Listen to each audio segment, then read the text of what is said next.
העשייה היא בעצם בקווים, בשערים, לא שערים.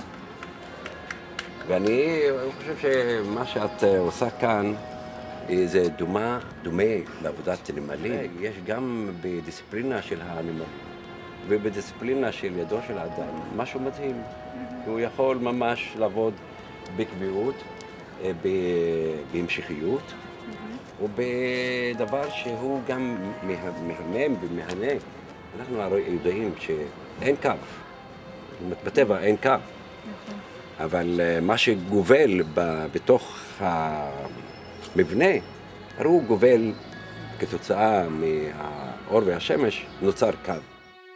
מעניין אותי שיש אינטראקציה, שזה יוצר דיאלוג, שהאומנות שהיא בדרך כלל שותקת, האומנות שלי היא שותקת, אין לה סאונד, אבל פה היא יוצרת דיאלוג בין בני אדם, והיא מאפשרת להם למצוא משהו חדש בתוך עצמם. זה לא רק חיפוש קו, אלא פשוט מבנה של קוויות, שהיא מתעצמת בצורתו של האריה, שהוא בעצם השפעה של אותו אריה שנמצא בבית הזה. נשמח תמיד לקבל אתכם באהבה פה בסביבה שלנו. כן? אבל זה שאנחנו, כאילו אני לפעמים מרגישה את עצמי כמו פולשת, כמו נכנסת לטריטוריה שהיא לא שלי, שזו אוכלוסייה ערבית, ארמנית, אוכלוסייה אחרת, איפה שהיהודים לא גרים בדרך כלל, ואתם לא מזמינים אותי לפה לגור איתכם, אבל אז אני באה לבד ואני כאילו מתיישבת מולכם ועושה את האומנות שלי.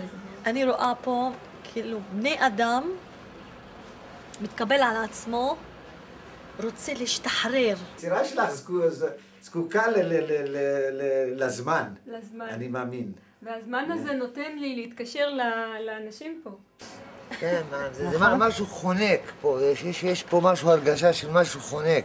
אמנות זה משהו שנותן איזה, הייתי אומר, משהו עם רגשות, ספיריטואליזם. אם אוגוסט רודן יפסל אריה, אני, אם הייתי הוא, הייתי מפסלת לביאה. כאילו אני נכנסתי לאיזה בור ואני מסתכלת באור. קו. סבת. גובל קו. נכון.